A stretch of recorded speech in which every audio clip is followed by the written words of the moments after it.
Kemudian untuk TKP yang kedua, posisi itu ada di bank sampah dan di taman baca. Untuk di taman baca kami mendapatkan barang bukti berupa bom dengan casing kaleng minuman bermerek Coca-Cola, dilengkapi dengan sumbu bakar, dan di sebelahnya terdapat remote.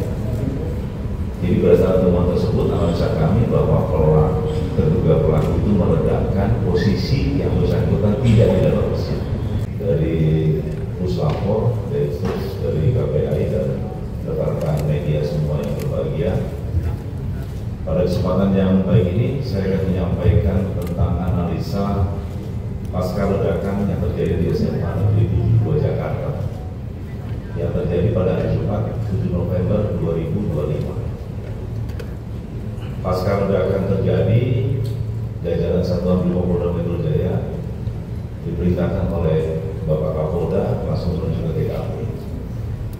Kami bersama tim Jibom dari Detasmen Gegana langsung menuju ke TKP.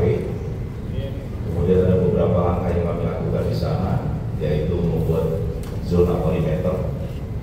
Untuk zona merah itu di titik ledakan, zona kuning itu untuk rekan-rekan dari tim Jibom Gegana bekerja.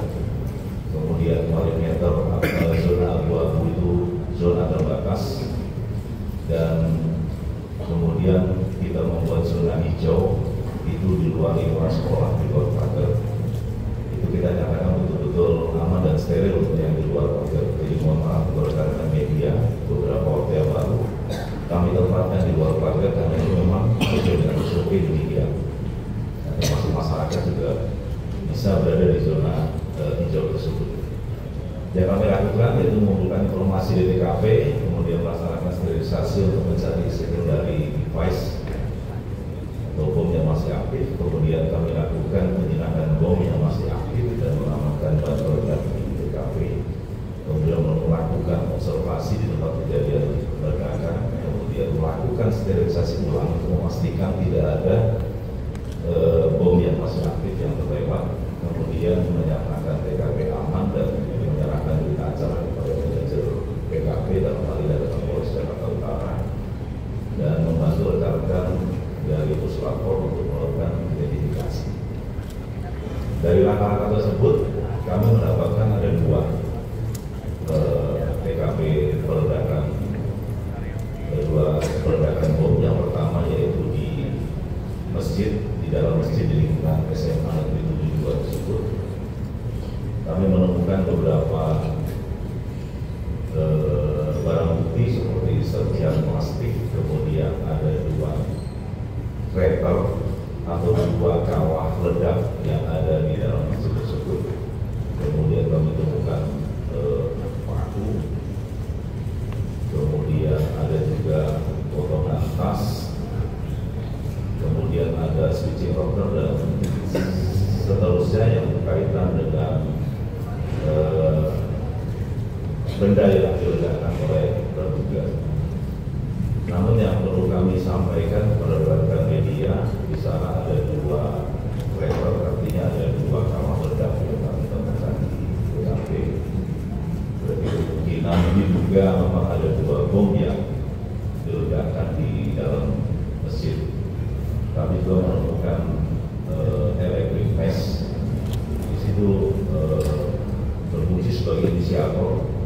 Kemudian ada papan VCB dan speed control yang tadi kami sudah sampaikan, dan ada baterai A4 dengan volt dengan daya 1,5 volt berarti kalau 4 baterai berarti ada 6 volt.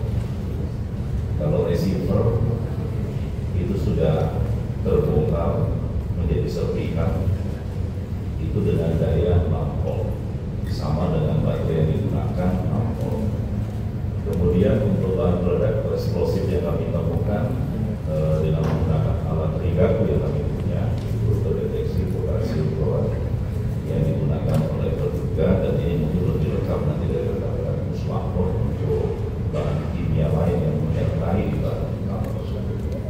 Kemudian ada serpihan plastik, jadi kalau kita rekonstruksi itu sama bentuknya dengan jerigen plastik sebesar 1 liter.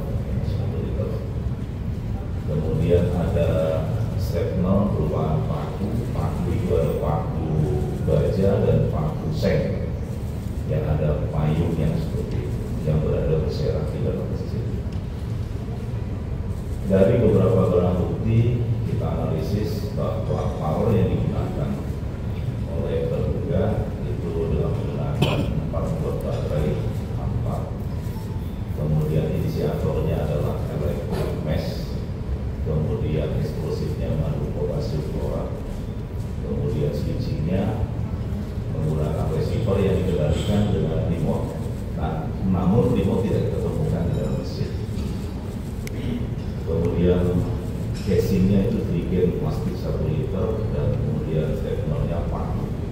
Dapat disimpulkan untuk di TKP pertama di masjid bahwa berdasarkan material yang ditemukan, rangkaian tersebut adalah rangkaian bom aktif dengan menggunakan remote. Hal tersebut disesuaikan dengan ditemukannya 4 buah baterai transmitter dan bagian receiver yang menggunakan daya transport. Jadi antara power dengan receiver itu ada kesesuaian dayanya mampu.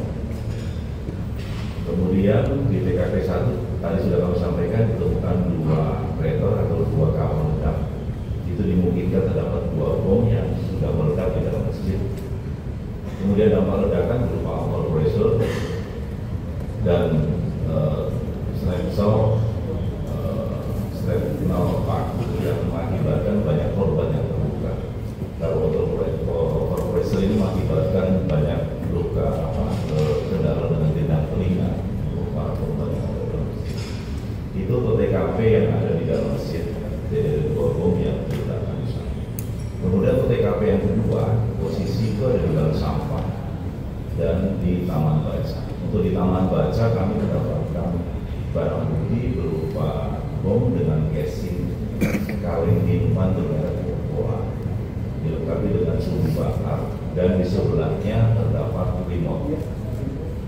Jadi berdasarkan temuan tersebut analisa kami bahwa terduga pelaku itu meledakkan posisi yang bersangkutan tidak di dalam masjid.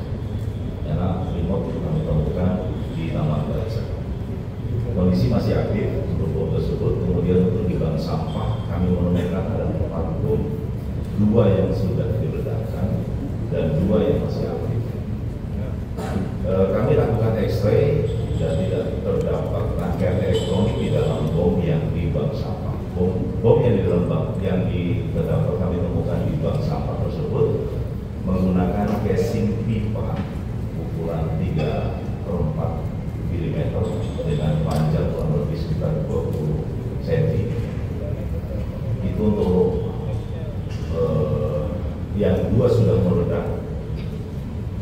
Itu namun tidak sempurna meledaknya. Jadi tutup casing yang meledak, namun casing pipanya tetap utuh. Dan 2 yang masih aktif sudah kita karena kami tahu tentang cara teman-teman dari Jibom untuk melakukan pembongkaran bom besar orang tua karena tidak ada rangkaian elektronik. Jika kami temukan di sana untuk powernya adalah sumber api, inisiatornya itu sumbu bakar firework. Jadi kalau tidak dibakar ya boleh tidak meledak. Namun yang 2 itu dibakar oleh. Download Tribun X sekarang, menghadirkan lokal menjadi Indonesia.